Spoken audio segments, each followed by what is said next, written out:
Muy bien, y como se los habíamos anunciado, esta noche tenemos una entrevista exclusiva con el alcalde de Bogotá, Gustavo Petro. Esta que van a ver es la primera parte de ese diálogo con nuestro director Luis Carlos Vélez. Aquí responde sobre el proceso de revocatoria, la investigación que adelanta en su contra la Procuraduría y también las diferencias con el gobierno Santos en el tema de la construcción de viviendas de interés social. Alcalde, muchas gracias por estar con nosotros acá en Noticias Caracol. ¿Cómo está Luis Carlos? ¿Qué tal?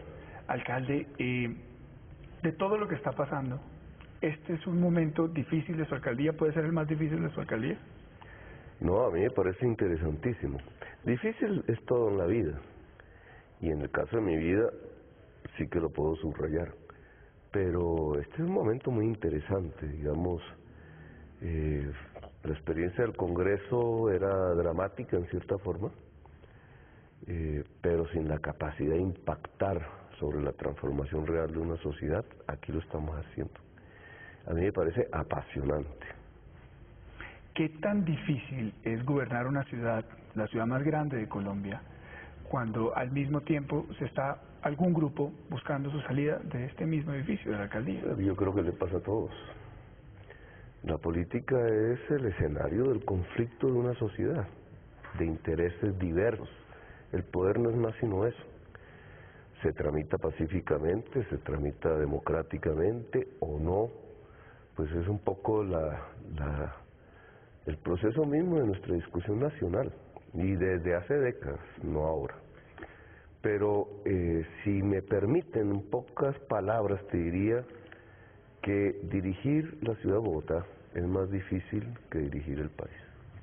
Alcalde, del tiempo que usted pasa en el día trabajando por la ciudad, ¿cuánto hoy por hoy está dedicando para defenderse usted mismo? Nada. La defensa misma es las ejecutorias de la administración. Entonces, digamos, no hay una porción de tiempo, de energía, por ahora, que perdamos para la administración de la ciudad. En este tema de las viviendas en Bogotá, parte del gobierno, lo señala usted como alguien que no ha permitido que se construyan viviendas. Y hay además una diferencia de conceptos grande con el exministro de Vivienda y expresidente de Cambio Radical. ¿Qué hay detrás de esa pelea con Vargas Lleras suya y él con usted? Puede haber política, obviamente, pero en el fondo lo que hay es el intento de no discutir un tema que me parece fundamental. Y hay que esperar todavía unas semanas para ver si lo que pasó en el año 2012 se va a proyectar hacia el 2013 completamente. Y es una crisis de la vivienda. Usted ha visto lo que sucedió en Estados Unidos y en Europa. Las crisis económicas estallaron por, en un comienzo, una crisis de la construcción. Demasiada vivienda que no era comprada. No porque no se necesitara, sino porque era muy cara. Y ya los salarios de las personas no daban para comprar esa vivienda. Vino la crisis de los créditos y después quedaron las viviendas por allá solitarias. En términos de mercado, no poner más viviendas, o mejor, poner más viviendas para que se compren, como las estrategias del gobierno para construir casas, es dar mayor oferta, por lo tanto los precios tenderían a caer. No es lo mismo. Digamos, el precio de la vivienda depende de la oferta y la demanda, ¿cierto? Si usted ofrece más suelo, el precio del suelo baja. Si usted no crea crédito, cayó el crédito de la vivienda durante todo el año 2012. La demanda no crece. Si usted no ofrece suelo, entonces el precio de la vivienda sube. Así de simple. Nosotros que hicimos en el proyecto del POT, ofrecer suelo. Alcalde, ¿no será que ustedes están trayendo valor presente la pelea presidencial del 2018 usted contra Vargas Lleras? Esa es una buena pregunta periodística, pero yo no estoy obsesionado en la presidencia. Y entonces no me interesa traducir un problema que es de intereses particulares, pero también de intereses generales. Cómo la ciudad se desarrolla simplemente a un conflicto de expectativas que pueden no cumplirse alrededor de la presidencia. Mira, Vargas Lleras y Petro vivieron juntos una experiencia. Se lanzaron como candidatos presidenciales ambos en el año 2010, ¿cierto? Y cada uno pensaba que iba a ser el segundo, etcétera, que iba a pasar a la segunda vuelta. Llegó un Mockus y en 2 meses, ¡fuáquete!, nos barrió y nos dejó por fuera.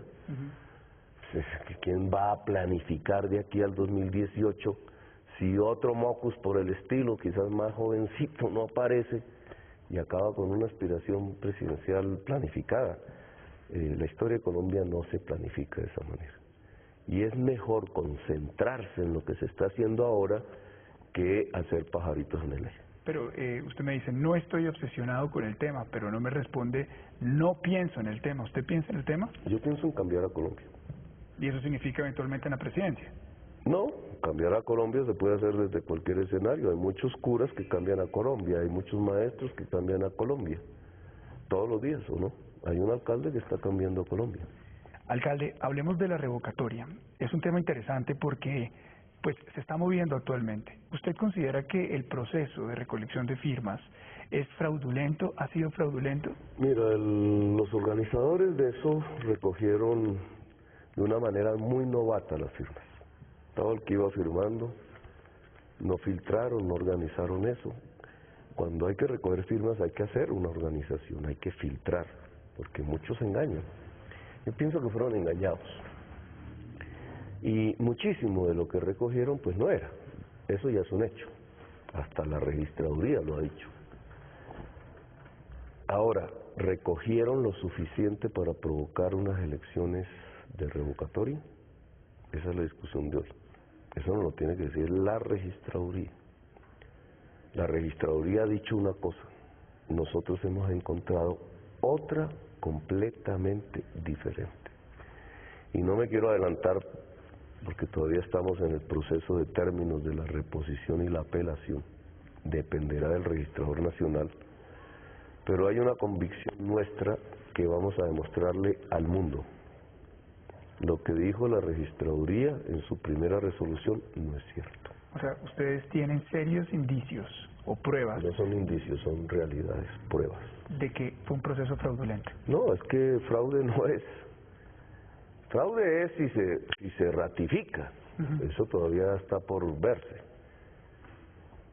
Fraude es cuando una firma no válida la hacen volver válida. Si la Procuraduría o ese proceso de revocatoria terminan sacándolo usted de la alcaldía, ¿qué se pone a hacer? Pero es que tú estás en un dilema muy interesante de analizar si hablamos de un país democrático. Tú le estás diciendo a un gobernante de izquierda, te mueves entre la revocatoria y la destitución.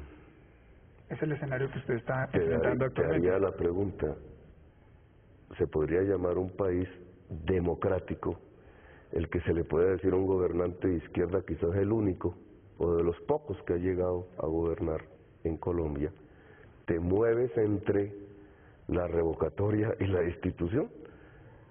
Un país así no se puede llamar democrático, y discúlpame que te responda así. No, alcalde, está bien. ¿Y por qué no Pero mi pregunta es ¿por qué no piensas en positivo? Pero mi pregunta es basado en lo que le está ocurriendo a usted, No, pues es que en la realidad todos los gobernantes de Colombia tienen procesos disciplinarios. Más allá que sea de izquierda o de derecha, yo también le podría responder que el proceso de revocatoria es un proceso que está dentro de la Constitución y hace parte de nuestra democracia. La gente también no puede estar de acuerdo con su mandato. Es una pregunta que se la estoy diciendo sin ninguna prevención. A ver, el mandato, esa palabra que tú mencionaste, es exclusivamente en un país democrático producto de la gente. Yo estoy sentado aquí como alcalde exclusivamente porque la gente votó. No por ninguna otra razón, si no, no estaríamos en una democracia. Un mandatario, como se denomina, electo popularmente, no se mueve entre o se destituye o se revoca. Eso puede ser la creencia política y de alguien que no comparte con nosotros, pero no en una democracia. En una democracia el énfasis tiene que ser, vamos a ver cómo es que gobierna este mandatario de izquierda, no cómo no puede gobernar, no cómo no se le deja gobernar, porque es de izquierda. Eso no sería el planteamiento en una democracia. Y si usted va a Europa, pues muchos gobernantes han sido de izquierda y otros han sido de derecha y se sustituyen unos a otros, etcétera. ¿Es su vida o no? Es la vida de un país democrático. Lo mismo en Estados Unidos. No porque el presidente es demócrata, entonces toca derribarlo. O al revés, porque es republicano, entonces toca derribarlo. No. Si ganó la mayoría popular y era republicana, pues ¿cómo gobierna ese presidente republicano? La oposición no se construye sobre la base de cómo derrumbar ese gobierno. No estaríamos hablando de una oposición democrática. Pero fíjese que usted me menciona el caso de los Estados Unidos, y el caso de los Estados Unidos es precisamente lo que usted me está diciendo. Un gobierno demócrata con un Congreso mayoritariamente republicano que le para los proyectos de ley y no lo deja gobernar. ¿Usted se siente lo mismo en su administración de lo que, por ejemplo, le podría estar pasando al presidente Barack Obama, donde es muy difícil Sí, sacar pasa lo proyectos? mismo, pero eso no tiene nada que ver con lo que estábamos hablando. Usted me lo puso como ejemplo. El ejemplo que te puse es, en Estados Unidos, si gana un presidente demócrata, los republicanos buscan cómo tumbarlo a como dé lugar. Sí. No, me parece Le que doy no. el ejemplo. Uno de los primeros puntos que se buscó para tumbar al presidente Barack Obama fue alegar que no era estadounidense, que había nacido en África. A ver, volvamos al punto. Eso que me estás diciendo es el argumento electoral de un grupo que no quería que fuera elegido el presidente Obama. Pero una vez Obama fue elegido, tú ves al Partido Republicano atacándolo, sí, discutiendo sus proyectos de ley, sí, para eso es el Congreso, pero lo ves en la posición de tumbarlo. Yo no me voy a poner a defender al Partido Republicano, pero la respuesta es que sí. No me das la respuesta, entonces yo me coloco ahora en Colombia. Pero Me coloco ahora en Colombia. la entrevista es para usted. Entonces, el presidente Santos fue elegido por el pueblo, pero hay que tumbar al presidente Santos porque no se congenia con él o porque nos ganó y yo era un candidato, otro candidato. Hay que tumbarlo. ¿O cómo es que se construye una democracia? Lo que tú estás viendo en la ciudad de Bogotá es cierta apreciación que es minoritaria, de que como Petro es de izquierda, hay que tumbarlo como de lugar. Y si no se puede tumbar, entonces hay que destituirlo, pero busquemos el camino para que no gobierne. Hombre, así no es una democracia y discúlpame que te lo diga. El país no se mueve, Bogotá no se mueve, el alcalde no se mueve entre o una destitución o una revocatoria, no. El alcalde se mueve para gobernar hasta el año 2015, ojalá sea así, porque eso nos ayudaría a construir un país mucho más democrático que el que tenemos. El 9 de junio, usted escribió o hizo retweet 166 veces. En Noticias Caracol las contamos, 99 tweets, 67 retweets. Ayer lo hizo 54 veces. ¿Usted maneja su cuenta de Twitter? A veces. No todo el tiempo. Cuando hay retweet, ha escrito otro por definición. Pero eso toma tiempo leerlo y aprobarlo. ¿Sí, te parece? Sí, yo lo hago. Es despichar un botón. ¿Usted lo maneja todo el tiempo? Trato. ¿Está convencido de que la herramienta de tweet es una herramienta positiva? ¿Es una herramienta que le permite mandar su mensaje? No mucho. ¿Ha generado mucha controversia? Te voy a explicar por qué. Ok. Porque el tweet va hacia un sector social específico. Déjeme llevarlo al tema nacional, a un tema actual, nacional, que es el del proceso de paz. Usted estuvo en la guerrilla y actualmente se está trabajando, se está discutiendo la participación política de las FARC. ¿Cómo ve esta parte del proceso de la cual usted hoy, por ejemplo, es alcalde? La paz y la guerra son discusiones sobre cómo se accede al poder. Están ligadas al poder, cuando estamos hablando de política, están ligadas al poder, y en Colombia ha sido así. Los criollos, cuando hicieron la guerra contra los españoles, ¿qué estaban dirimiendo? Pues el poder en Colombia. Y después toda esa serie de guerras que ya casi que ningún estudiante se aprende de memoria, pero que son decenas de guerras de generales contra generales, ¿qué eran? Luchas por el poder. La paz es lo contrario. La paz es una discusión también, pero desarmada, pacífica, sobre cómo discutir o repartir o acceder al poder. En cierta forma, ¿qué soy yo? Yo no soy simplemente lo que fui cuando tenía 18 años. No, yo hoy soy una demostración de paz. Y un poco hay que llevarlo ya al plano de La Habana, ¿cierto? ¿Cómo se discutiría el poder en Colombia entre quienes hasta ahora se han matado y hecho la guerra? ¿Abrimos esos escenarios? Implica una politización, indudablemente, de la FARC. Una politización de la FARC no es que se le regale el poder, es que muchos de esos comandantes y guerrilleros deben empezar a aprender cómo seducir la población, con ideas, con políticas, con propuestas. ¿Están en la capacidad de hacerlo? Y si están en la capacidad de hacerlo, el resto de la sociedad está en capacidad hoy de aceptar los planteamientos de seducción política de un grupo que venía haciendo la guerra, o al contrario va a decirle, no, a ustedes no hay más sino que dispararles, los otros también van a disparar. La paz es cómo se dirime el poder pacíficamente. Por último, ¿usted cree que los bogotanos creen que usted es buen alcalde? Unos y otros no. ¿En qué porcentaje creería usted? Te cuento mis encuestas. Adelante. En este momento 43% piensan que es un buen alcalde, 41% piensan que es un mal alcalde.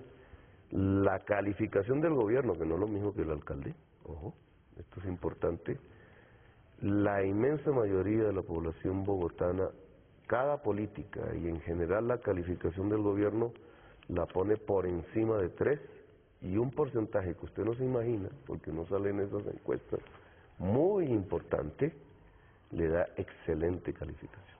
Alcalde, muchas gracias. A usted, gracias. Gracias.